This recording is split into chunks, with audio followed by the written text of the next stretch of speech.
I don't give a fuck what you say. Yeah, I'ma do shit my way. So you can go kick rocks, I'ma stack bricks up, build what I want to make. Yo, I got a lot of shit to say, so I'ma do this every day. I'll be writing things until I'm fucking buried in my grave. 6 feet deep under, but my body won't decay. Cause my messages are timeless, so they'll put them on display. Oh yeah, I rap with a certainty, I have a sense of urgency. A message for eternity, for everyone internally. नमस्कार, मैं सुहाली जैन और आप देख रहे हैं VNM TV पर behind the influencer. आज हमारे जो गेस्ट हैं वो बहुत खास हैं क्योंकि वो हैं strength and conditioning coach Mayur sir. आपने इन्हें बहुत बार रील्स में देखा होगा, सोशल मीडिया पर आप फॉलो भी करते होंगे और शायद आपने इन्हें अपने कोच के रूप में भी देखा होगा। तो आज हमारे साथ मयूर सर जुड़े हुए हैं। वो जाने माने कोच तो हैं ही और इस स्पोर्ट्स की दुनिया में उनका काफ़ी नाम है, लेकिन साथ ही वो सोशल मीडिया इन्फ्लुएंसर भी हैं जिन्हें लाखों लोग फॉलो करके उनसे प्रेरणा लेते हैं। तो चलिए हम आपको मिलाते हैं अपने गेस्ट से। मयूर सर, हमारे स्टूडियो में आपका स्वागत है। Thank you sir. आपकी जो जर्नी है, कई लोगों का सपना होता है डॉक्टर बनने का, इंजीनियर बनने का और पायलट बनने का, लेकिन जो स्पोर्ट्स में है वो बहुत लोग खेलते तो हैं लेकिन करियर के तौर पे उसे नहीं देख पाते। तो आपकी जो जर्नी, आप एथलीट हैं, तो आपने इस फील्ड को कैसे सेलेक्ट किया? ये एक्चुअली जनरली ऐसा होता है कि फादर और मदर का बहुत इसमें योगदान रहता है। सो मेरी फैमिली का बहुत बड़ा योगदान है मुझे स्पोर्ट्स पर्सन बनाने में। और मेरे फादर एक एथलीट रह चुके हैं पहले, जो वो खुद फुटबॉलर भी थे और साइकिलिस्ट थे। तो मैंने उनसे प्रेरणा ली है कि मैं एक स्पोर्ट्स पर्सन बन पाया। और हमें सबसे बड़ी चीज़ ये हो जाती है कि जब हम स्पोर्ट्स पर्सन की जर्नी पे निकलते हैं तब एक स्पोर्ट्स पर्सन को तो बहुत सारी चीज़ों का सामना करना पड़ता है, पर जो उनके पेरेंट्स हैं उनको भी इतना ही चीज़ें फेस करनी पड़ती है। जैसे मेरी मदर को मैं बहुत ज़्यादा इस चीज़ में श्रेय देना चाहूँगा कि उन्होंने जब मुझे डाइट, एक स्पोर्ट्स पर्सन के लिए सबसे महत्वपूर्ण चीज़ होती है डाइट। जो डाइट प्रॉपर बना के देना टाइम पे, सुबह में शाम को, बहुत ज़्यादा टफ होता है और वो बना के देना बहुत इंपॉर्टेंट है। प्लस मेरे फादर जिन्होंने हर एक ऐसी कंडीशन में मुझे सपोर्ट किया जब एक फादर की जरूरत होती है, लाइक एक फ्रेंड के तौर पे। मेरे और मेरे फादर के रिलेशन ऐसे नहीं है जैसे एक फादर और सन के होता है। We are like friends. तो हम हर एक चीज शेयर करते हैं एक दूसरे से, और उन्होंने हर जगह पे मुझे सपोर्ट किया है। जब भी जहां पे भी जरूरत लगी, मैं हार के आऊं, जीत के आऊं, कोई फर्क नहीं पड़ता है। इवन पूरी फैमिली मेरी, जैसे मैं स्टेट लेवल की कंपटीशन भी जीत के आता हूं तो वो लोग इतना ग्रैंड सेलिब्रेशन करते हैं जैसे मैं इंटरनेशनल जीत के आया हूं। तो मुझे जो डिस्ट्रिक्ट लेवल से, स्टेट लेवल से, उन्होंने जो इंटरनेशनल लेवल तक पहुंचने में मुझे जो मोटिवेशन मिला है वो मेरी फैमिली की ओर से मिला है मुझे। हम आपको बता दें कि जो मयूर सर हैं वो वुशु बॉक्सिंग में इंडिया को इंटरनेशनली रिप्रेजेंट कर चुके हैं और इनके जो फॉलोअर्स हैं वो काफ़ी ज़्यादा हैं। सर अभी स्ट्रेंथ और कंडीशनिंग कोच हैं, तो सर ये जो आप कोच हैं इसके बारे में ज़्यादातर लोग नहीं जानते। जो स्पोर्ट्स पर्सन है उनको तो पता है कि स्ट्रेंथ एंड कंडीशनिंग के लिए भी कोई कोच होता है, लेकिन आम लोग जो जिमिंग करते हैं या फिर कोई बच्चा है उसको नहीं पता होता, उनके पेरेंट्स को नहीं पता होता कि वो कहाँ ट्रेनिंग ले सकते हैं। तो आपने ये फील्ड कैसे सेलेक्ट की? जी, मैंने एक्चुअली काफ़ी मेरा समय, जैसे मैंने मेरी करियर की शुरुआत की थी बॉक्सिंग से। तो बॉक्सिंग का फर्स्ट मैच था, मैंने मेरा ब्रॉन्ज मेडल आया था खेल महाकुंभ में से। और उसके बाद मैंने काफ़ी सारे कॉम्बैट स्पोर्ट्स में हाथ, मतलब लाइक मैंने ट्राई किया, जैसे किक बॉक्सिंग हो गया, वुशु हो गया, MMA हो गया, wrestling, judo, like every sports जो मैंने कॉम्बैट स्पोर्ट्स से रिलेटेड था मैंने सब में प्रयत्न किया। स्ट्रेंथ एंड कंडीशनिंग का काम कहाँ पे आता है?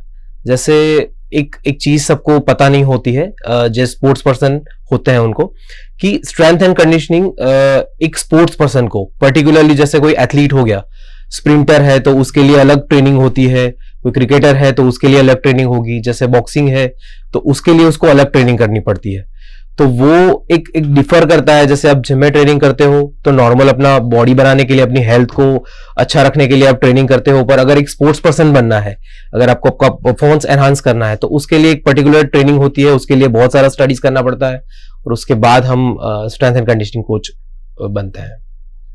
सर आपको नहीं लगता कि जो युवा है और जो हमारी जनरेशन है वो इस चीज के लिए ज्यादा अवेयरनेस नहीं है उनमें? लाइक अभी तो पहले के कंपैरिजन में बहुत ज्यादा अवेयर हो चुके हैं आज के युवा। और आज मैं देख रहा हूं जैसे बहुत सारे जो जेनजी बच्चे हैं, जो अभी नई जनरेशन है, वो लोग, मैंने उनको देखा है कि नई सिगरेट या ऐसी चीजों के जो लाइक बोलते हैं हम लोग कि ड्रग्स, और उसके और जाने से ज्यादा बेहतर वो समझ रहे हैं कि हम जिम में ट्रेनिंग करें। मैंने बहुत सारे लोगों को देखा है जो मैं अभी भी स्टडीज कर रहा हूं।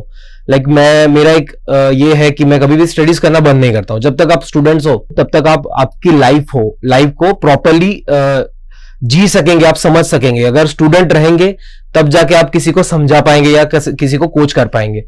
तो मेरा अभी भी स्टडीज चल रहा है। मैंने जस्ट रिसेंटली MSU से bachelor of physical education and sports का स्टडीज किया, और अभी स्ट्रेंथ एंड कंडीशनिंग का लेवल 1 भी ऑस्ट्रेलियन यूनिवर्सिटी से किया था। अभी मेरा नेक्स्ट आगे का प्लान है लेवल 2, और there are so many things. अभी मेरा उसके लिए स्टडीज चल रहा है। तो जब आप स्टडीज करते हो तो आपको पता चलता है कि आपको कैसे, कहाँ पे, किस तरीके से किसी को ट्रेन करना है। लाइक स्ट्रेंथ एंड कंडीशनिंग एक बहुत वाइड फील्ड है, तो उसमें बहुत सारी चीजें ऐसी होती है जो नई नई रिसर्च होते रहते हैं दिन प्रतिदिन, हर महीने हर दिन आपको नए रिसर्चेस। तो आपको हर टाइम पे अपडेटेड रहना पड़ेगा, जब जाके आप किसी एथलीट को प्रॉपर ट्रेन कर पाएंगे। सर, तो ये सारे स्पोर्ट्स में ये कोच की जरूरत होती है? जी, जैसे इंडिया में क्रिकेट है, क्रिकेट में सबसे ज्यादा strength and conditioning coaches appoint होते हैं। हर एक टीम के साथ स्ट्रेंथ एंड कंडीशनिंग कोच जाता है जब भी कोई मैच होगी या कुछ भी होगा। अपने साई में स्पोर्ट्स अथॉरिटी ऑफ इंडिया है जो काम कर रहे हैं, वहां पे जितने भी एथलीट्स हैं उनको ट्रेन करने के लिए proper strength and conditioning coaches को अपॉइंट किया जाता है। तो अभी फिलहाल हर एक स्पोर्ट्स में जहां पे एक कॉम्पिटिटिव लेवल पे जो तैयारी करी जा सकती है, वहां पे वो लोग स्ट्रेंथ एंड कंडीशनिंग कोचेस को अपॉइंट कर रहे हैं। पर बहुत सारी जगह पे ऐसा है, जैसे कॉम्बैट स्पोर्ट्स मैंने देखा है, तो वहां पे अभी तक स्ट्रेंथ एंड कंडीशनिंग कोचेस नहीं है।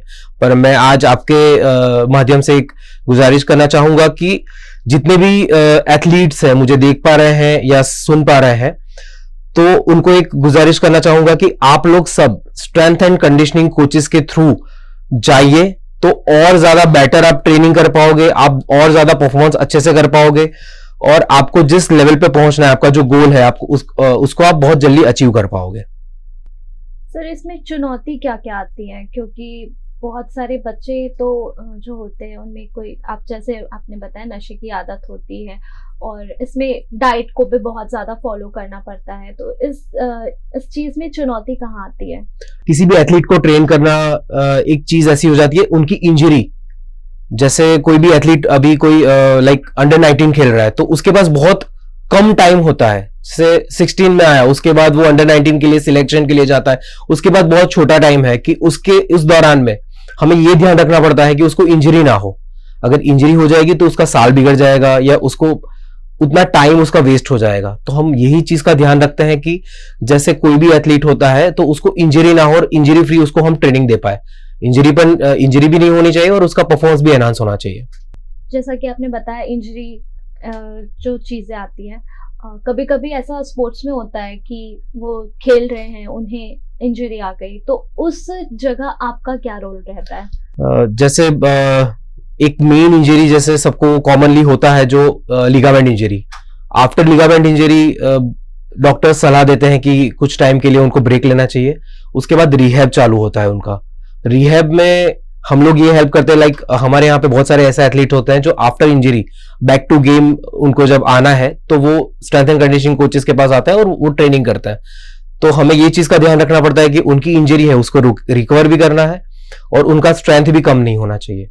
तो उस तरीके से हम आगे बढ़ते हैं। जैसे उनका पर्सनलाइज प्रोग्राम बनेगा, उनकी हर एक इंजरी जो हुई है उसका पूरा रिपोर्ट्स हम स्टडी करते हैं, उस हिसाब से उनको पर्टिकुलर ट्रेनिंग देते हैं, और उस हिसाब से हम आगे बढ़ते हैं। आपको मैं बता दूं, जो भी ये इंटरव्यू देख रहे हैं, अभी कुछ दिनों पहले ही मयूर सर CM भूपेंद्र पटेल जी से मिलने गए थे। सर, आपका एक्सपीरियंस कैसा रहा वो मीट के बाद? बहुत अच्छा रहा। हमें ऐसा था कि लाइक भूपेंद्र पटेल सर है, CM है, उनका एक ऑरा है, अलग ऑरा है, और एक CM का एक डेजिग्नेशन होता है। लाइक उनके पास कोई व्यक्ति ऐसे ही जाके मिलेगा और कैसे बात करते हैं वो बहुत बहुत मायने रखता है। उनका एक हमें ऐसा प्रेशर भी था कि कैसे बात करेंगे हमसे, CM है वो। पर हम गए वहां पे, उनसे बात करी, एक घर के सदस्य के तरीके से उन्होंने बात करी, बहुत सारी चीजें उन्होंने शेयर करी, हमने शेयर करी, हमसे पूछा कि क्या आपको अभी के दौरान में अभी क्या दिक्कतें आ रही है, आप आगे क्या करना चाहते हैं, कैसे हमारी युवा पीढ़ी को आगे स्ट्रेंथ एंड कंडीशनिंग के बिहाफ में भी और एक स्पोर्ट्स पर्सन के बिहाफ में भी कैसे आप तैयारी कर रहे हो 2036 के ओलंपिक के लिए, जो इंडिया में आने वाला है और पर्टिकुलरली गुजरात में आने वाला है। तो उन्होंने ये भी बोला कि हमने तो अपने ओर से जो तैयारियां चालू कर दी है 2036 की, आप लोग रेडी हो? मैंने बोला बिल्कुल सर, और आपकी जरूरत लगेगी तो हम आपको याद करेंगे। मैंने बोला सर सही है, हम ऑलवेज हम हमारे लेवल पे जितना अभी जितने भी प्लेयर्स हैं उनको तैयार कर रहे हैं 2036 के ओलंपिक के लिए, और हम चाहेंगे कि हमें हमारी जब भी जरूरत पड़े तो हम वहां पे खड़े रहेंगे। 2036 के लिए तैयारियां अभी से ही बिल्कुल बिल्कुल मैम, बिल्कुल। कैसा आपको क्या लगता है हमारे गुजरात कैसा रिप्रेजेंट कर पाएगा, अपने मतलब प्लेयर्स दे पाएगा इंडिया को? बिल्कुल दे पाएगा। अभी उसके लिए गवर्नमेंट भी बहुत काम चालू है उनका, और हम जो हमारे लेवल पे स्पोर्ट्स पर्सन हैं, हम कोचेस हैं, हम लोग दिलो जान से अभी से मेहनत करने लगे हैं। जैसे बच्चे हैं अभी जो अंडर 30 अंडर 12 जो भी बच्चे हैं, उन लोगों के ऊपर मेहनत चालू है, वो लोग तैयारी कर रहे हैं, उनके लिए जितना हो सके उतने कॉम्पिटिशन ज्यादा खेलेंगे, उनके ऊपर स्ट्रेंथ की लिए काम किया जाएगा, और जो आने वाले समय में 2036 तक की जो मेहनत जर्नी है वहां तक हम उनके परफॉर्मेंस पे फोकस कर रहे हैं और उनके लिए तैयारी चालू है। तो गुजरात वालों के लिए अच्छी न्यूज़ है, क्योंकि आपको अगर कोच की जरूरत है तो हमारे सामने इंटरनेशनली जो इंडिया को रिप्रेजेंट कर चुके हैं ऐसे कोच कहाँ मिलेंगे? सर आपके आगे के क्या प्लान्स हैं? आगे के प्लान्स यही है कि अभी फिलहाल मैं स्टडीज कर रहा हूँ इसके अंदर, क्योंकि मैंने पहले ही बताया कि स्ट्रेंथ एंड कंडीशनिंग एक बहुत बड़ी फील्ड है, उसमें जितना हम स्टडीज करेंगे उतना कम है। तो इसके अंदर जितना हो सके हम ज्यादा पढ़ने के प्रयत्न कर रहे हैं कि उतना उसको और ज्यादा समझा जाए, और ज्यादा एथलीट्स को हम मैक्सिमम पोटेंशियल तक उनके पहुंचा पाए। जो अभी स्पोर्ट्स पर्सन खेल रहा है वो फिटनेस के एक महत्तम लेवल पे पहुंचे और अपने स्पोर्ट्स में अच्छे से अच्छा परफॉर्मेंस दे पाए। सर आपसे बात करके मुझे बहुत अच्छा लगा, और हमारे स्टूडियो में आने के लिए और हमारे दर्शकों को इतनी सारी टिप्स जो आपने दी कि वो हर स्पोर्ट्स पर्सन के लिए जरूरी होता है, उसके लिए बहुत बहुत शुक्रिया। Thank you so much ma'am for inviting me, और मुझे भी बहुत अच्छा लगा VNM में आके, और आपके चैनल के माध्यम से बहुत सारे लोगों को आज शायद पता चलेगा कि स्ट्रेंथ एंड कंडीशनिंग क्या है। और आप अगर ट्रेनिंग करना चाहते हो स्ट्रेंथ एंड कंडीशनिंग की तो आप बिल्कुल ज्वाइन कर सकते हो। मेरा सोशल मीडिया हैंडलिंग भी आप शेयर कर देंगे मोस्ट प्रोबेबली, तो आप वहां पे मुझे कांटेक्ट कर सकते हैं और आप ज्वाइन कर सकते हैं। Thank you so much. तो जो स्पोर्ट्स की फील्ड होती है उसमें आगे हर कोई बढ़ना चाहता है, लेकिन जो स्टेप्स होते हैं वो कई लोगों को पता नहीं होता, और जो स्टेप्स के लिए आपको एक गुरु की ज़रूरत पड़ती है। तो स्ट्रेंथ एंड कंडीशनिंग कोच जो होते हैं वो एक गुरु का काम करते हैं, और वो बहुत आपकी जो अचीवमेंट में है उसके लिए बहुत महत्वपूर्ण भी होते हैं।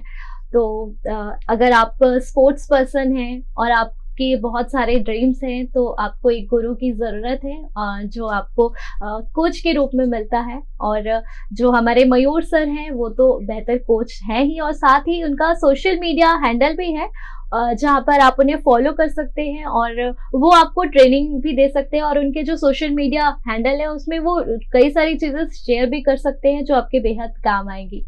तो बिहाइंड द इन्फ्लुएंसर में आज हमने मयूर सर से बात की, और ऐसे ही अच्छे अच्छे इन्फ्लुएंसर्स से मिलने के लिए, उनसे जुड़ने के लिए देखते रहें VNM TV पर मेरे साथ यानी सुहाली जैन के साथ बिहाइंड द इन्फ्लुएंसर।